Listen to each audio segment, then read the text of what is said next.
हाँ भाई लाडलो, एक बार फिर से सभी को जोरदार जय हिंद, राम राम, नमस्कार। जितने मेरे छोटे बहन भाई हैं एसएससी जीडी का फॉर्म भरना चाहते हैं तो फॉर्म तो स्टार्ट हो चुके हैं, लेकिन फर्स्ट चॉइस पे कौन सी फोर्स डालनी है अब सबकी चॉइस अलग अलग होती है। एक तो किस स्टेट से बिलोंग करते हैं, कहाँ ड्यूटी करना चाहते हैं, दूसरा सैलरी किस में ज्यादा है, इसका भी फर्क पड़ता है काफी, किसमें कितनी सैलरी रहती है कितनी कम रहती है, एक स्टडी टाइम किसमें अच्छा खासा मिल जाता है।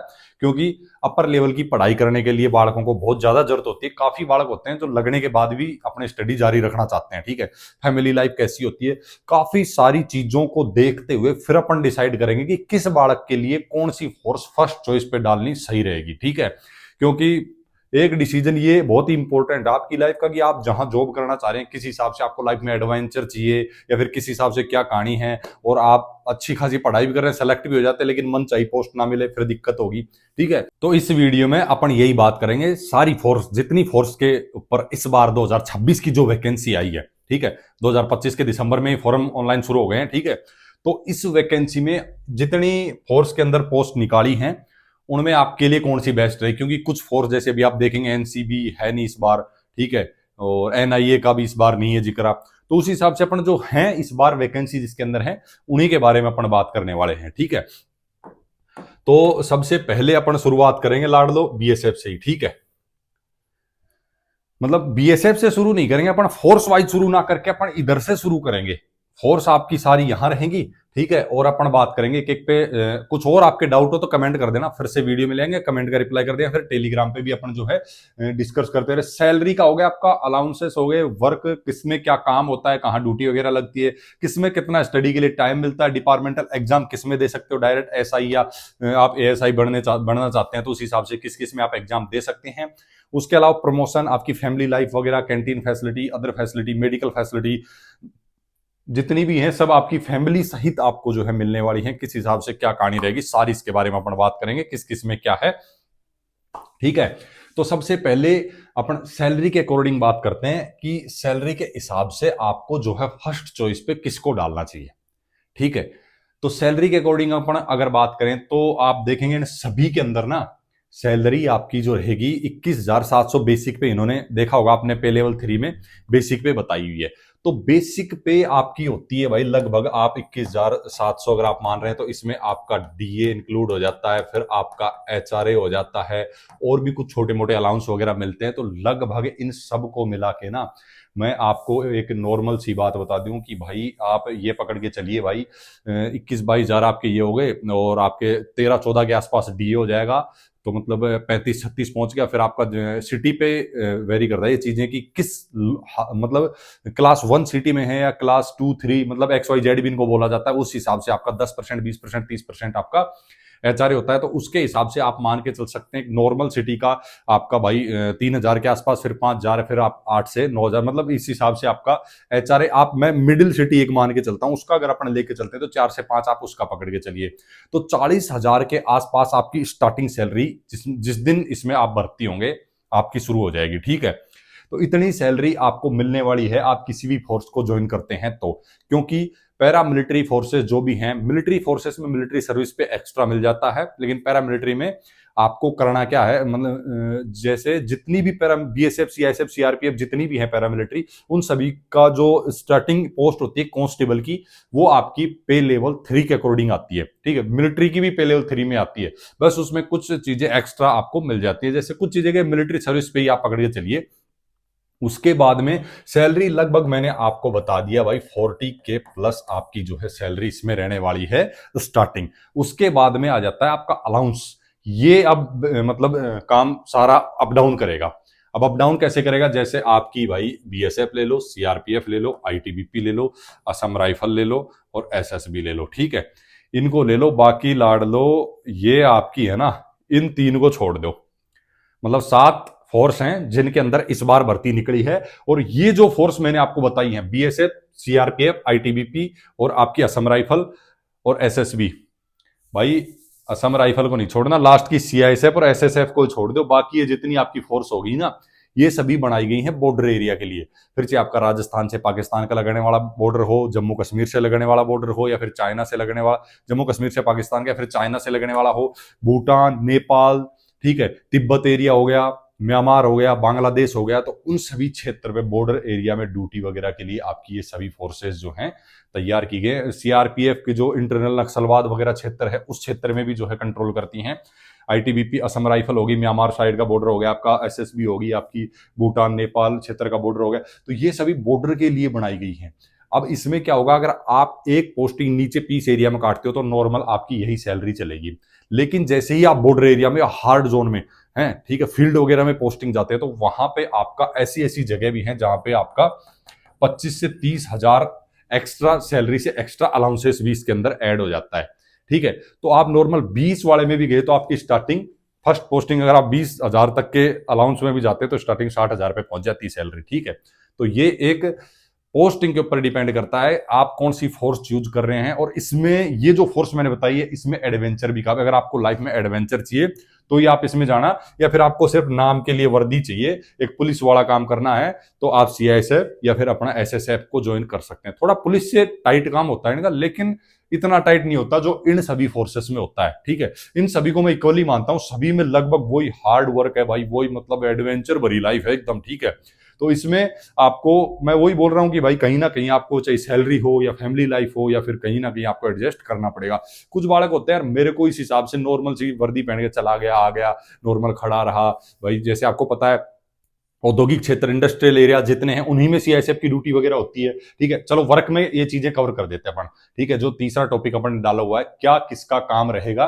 ठीक है, तो इसके अकॉर्डिंग अपन बात करेंगे कि भाई कौन सी फोर्स जो है क्या काम करने वाली है। ये मैंने जैसे पहले आपको एक चीजें तो कवर कर भी दी है कि भाई जो आपकी ये हो गई सारी बॉर्डर एरिया की होगी। बॉर्डर के अलावा भी इनको नॉर्मल जैसे दिल्ली के आसपास हो गया, काफी नीचे पीस एरियाज में भी जो स्टेट है उनमें भी इनकी जो है यूनिटें रखी गई हैं, वहां भी आपको एक एक पोस्टिंग मिलेगी। तो एक एक जो इनका मेन वर्क है वहां भी आपकी पोस्टिंग दी जाएगी। जब आपको नीचे दिया जाएगा तो वहां पे आपकी फैमिली लाइफ सही रहेगी। जब आप ऊपर रहेंगे, बॉर्डर एरियाज में रहेंगे, फील्ड वगैरह में रहेंगे, तो वहां पे आप फैमिली वगैरह को साथ ना रख के आपको सिंगल अकेला वहां पे रहना पड़ेगा। ठीक है, वर्क में जैसे आपकी एसएसएफ से लेके चलता हूं मैं। ठीक है, जो आपकी सचिवालय हो गया या फिर जितने भी आपके केंद्र सरकार के जितने ऑफिस वगैरह हैं, कार्यालय हैं, उन सभी में जो सिक्योरिटी का काम करती है एसएसएफ करता है आपका। ठीक है, उसके बाद में सीआईएसएफ आपके जितना इंडस्ट्रियल एरिया हो गया, आपके मेट्रो स्टेशन हो गए, एयरपोर्ट वगैरह हो गए, इन सभी के अंदर औद्योगिक क्षेत्रों में जहां भी मतलब गवर्नमेंट से कनेक्टेड है उन सभी के अंदर जो ड्यूटी दी जाती है वो सीआईएसएफ की दी जाती है। सीआईएसएफ में आपको 13 महीने की सैलरी भी मिलती है, और सीआईएसएफ में एक नुकसान भी, आपकी छुट्टी सिर्फ 45 दिन की है। ठीक है, इन सभी में छुट्टी आपको 75 दिन की मिलेगी। ठीक है, बाकी इसके अंदर आपको 45 दिन की ही छुट्टी मिलती है। ठीक, और एसएसएफ के बारे में मैं आपको एक चीज बता दूं, एसएसएफ मैक्सिमम साथी जो फर्स्ट चॉइस पे डालते हैं, वैकेंसी भी इसके अंदर सबसे कम शायद 23 के आसपास इस बार वैकेंसी आई है। इसके बारे में एक सेपरेट वीडियो डाला हुआ है, मैं इस वीडियो के डिस्क्रिप्शन में लिंक दे दूंगा। इसका अलग से मैंने चीजें बताई हुई हैं सारी, क्योंकि ये थोड़ी सी सबसे अलग वो है, जॉब है। तो इसकी वर्दी किस हिसाब से क्या रहती है, रहने वगैरह के लिए इसमें थोड़ा सा अलग सिस्टम। इन सब में आपको रहने के लिए होम मिनिस्ट्री की तरफ से दिया जाता है, राशन वगैरह के लिए आपको अलाउंस अलग से मिलता है, वो इसमें भी मिलेगा। इसके बारे में मैंने अलग से एक वीडियो डाला है, लिंक डिस्क्रिप्शन में दिया हुआ है, तो उसको आप देख लेना। अगर आप इसको फर्स्ट चॉइस पे डालने वाले हो तो उस वीडियो को आप एक बार जरूर देखना, उसमें इसके बारे में, एसएसएफ के बारे में एकदम क्लियर से बताया हुआ, लिंक डिस्क्रिप्शन में मैं डाल दूंगा। ठीक है, पहले इनको कवर कर, ये आपका हो गया इंडस्ट्रियल एरिया वगैरह में। बाकी इन सब के अंदर आपको 60 दिन की एल और 15 दिन की आपकी सीएल, इस हिसाब से 75 दिन, और लगभग संडे आगे पीछे लेने के बाद में 80-85 दिन तक बंदे काट ही लेते हैं इनके अंदर। ठीक है, तो इनमें इस हिसाब से आपकी छुट्टी बनती है। बाकी सैलरी भी आपकी जो है, बाकी काफी अलाउंसेस सैलरी के अंदर मैं एक चीज और आपकी छोड़ दिया था, जैसे आप बच्चे वगैरह पढ़ा रहे हैं तो उनके लिए आपका हो गया। बाकी एक चीज मैंने छोड़ दी 40 में, आपको राशन अलाउंस भी मिलता है। इसमें खाना जैसे मिलिट्री में डिफेंस की तरफ से दिया जाता है, इसमें आपको पैसा दिया जाता है, वो आपको परचेज करके खाना होता है, वहीं पे कैंटीन वगैरह सारी फैसिलिटी वगैरह होती हैं, तो वो भी पैसा आपको एक एक्स्ट्रा मिल जाता है, लेकिन वो अपने खाने वगैरह के ऊपर आप खर्च कर लेते हैं। बाकी इसके अलावा कुछ और भी अलाउंसेस है, जैसे वर्दी होगी, आप वर्दी परचेज करते उसके लिए आपको पैसा मिलता है, आप किस हिसाब से मेंटेन रखते हैं, किस हिसाब से परचेज करते हैं, ये सारी चीजें होंगी। बच्चों को पढ़ाने के लिए हो गया, ठीक है, वो सब इसके अंदर आपको सभी में मिलता है। ठीक है, बाकी जो फैसिलिटी होगी बच्चों की फैमिली वगैरह की अपन बाद में बात कर लेंगे। वर्क का हो गया इनका, मैंने बता दिया, आपका बॉर्डर वगैरह के ऊपर रहता है, काफी एडवेंचर रहता है भाई। ऐसा नहीं है कि भाई नॉर्मल सी बात है, जैसे देखो आप आईटीबीपी हो गया, आपका असम राइफल, एसएसबी हो गया, बीएसएफ हो गया, इनको बॉर्डर एरिया पे भाई मतलब कि जैसे घुसपैठी हो गए उनसे रोकने के लिए, फिर स्मगलिंग हो रही है उसको इंटरनेशनल बॉर्डर जो है उसको कवर करने के लिए इनका मुख्य कार्य यही होता है भाई। अब बात करते हैं टाइम की, स्टडी टाइम हो गया या फिर वैसे किसको घर पे बात वगैरह करने के लिए तो टाइम लाड़ लो अच्छा खासा मिलता है, कोई दिक्कत नहीं। बात आती है स्टडी टाइम की, तो देखो मैं हमेशा यही बोलता हूं बहाने बहुत हैं अगर आप नहीं पढ़ना चाहते तो, लेकिन मौके भी बहुत मिलते हैं। अगर पढ़ने वाला बालक हो तो यार कहीं भी बैठ के ड्यूटी टाइम में भी अपना टाइम निकाल के स्टडी कर लेता है। मैं बोल रहा हूं कि कोई टाइम था जब हम लोगों मतलब मेरा भी बीएसएफ में मेरी चॉइस देने में मिस्टेक मेरे से हुई थी। मैं चाहता हूं कि आप लोग मिस्टेक ना करें। 92 नंबर पे मेरे को बीएसएफ मिल गई थी, यहां तक कि मेरिट सेकंड लास्ट पे गई थी उसकी। तो काफी मैंने खैर ज्वाइन नहीं किया था, कुछ कारण थे मेरे को और कुछ ज्वाइन करना था और मैं लगा हुआ था, इस हिसाब से मैंने फॉर्म भर दिया था। अभी भी बालक बहुत से भरते हैं ऐसे।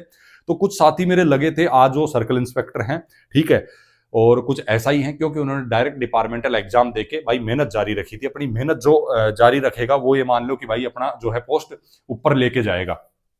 टाइम अच्छा खासा मिलता है, निकालने वाला बंदा चाहिए, ठीक है। डिपार्टमेंटल एग्जाम आप सभी में दे सकते हैं, ठीक है। डिपार्टमेंटल एग्जाम सभी के अंदर होता है प्रमोशन के लिए, डायरेक्ट एसआई या एएसआई वगैरह बनने के लिए, ठीक है। बाकी आप जरूरी नहीं कि डिपार्टमेंटल ही दें, अलग से भी आपको एग्जाम देके मतलब कि आपको ये फैसिलिटी मिलती है कि आप जॉब करने के साथ साथ बाकी अपर लेवल की आप पीसीएस या फिर यूपीएससी की भी तैयारी कर सकते हैं। अब हर बालक नहीं करता, लेकिन कुछ ने किया भी है और निकाला भी है। अब आपके ऊपर डिपेंड करता है आप किस लेवल की तैयारी करके निकालना चाहते हैं, ठीक है। एसएससी सीपीओ वगैरह के भी एग्जाम आप दे सकते हो, सीजीएल के भी दे सकते हो आप सर्विस में रहते हुए। तो डिपार्टमेंटल एग्जाम हो गया, उसके अलावा भी आप एग्जाम दे सकते हो।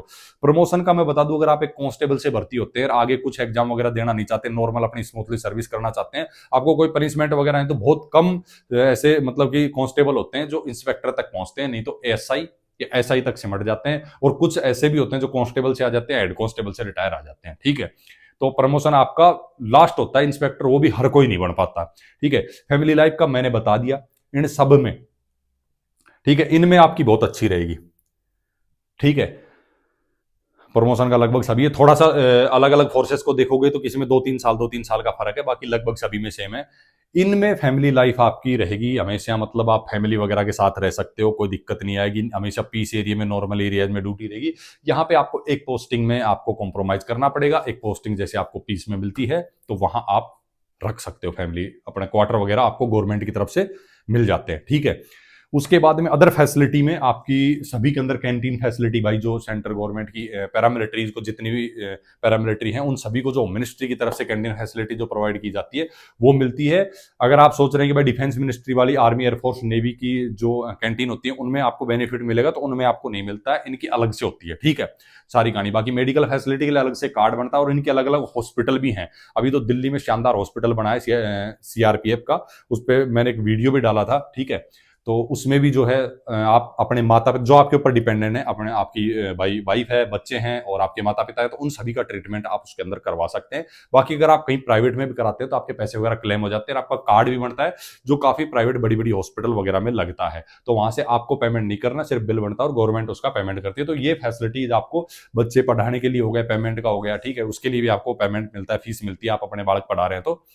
और इतनी चीजें हो गई भाई, फैमिली लाइफ वगैरह सब कुछ कर दिया। अब बात आती है लड़के या लड़कियों में से किसको फर्स्ट चॉइस पे। देखो लड़कियों को मैं हमेशा बोलूंगा सीआईएसएफ या एसएसएफ की तो भाई वैकेंसी नहीं आई लड़कियों की, ठीक है।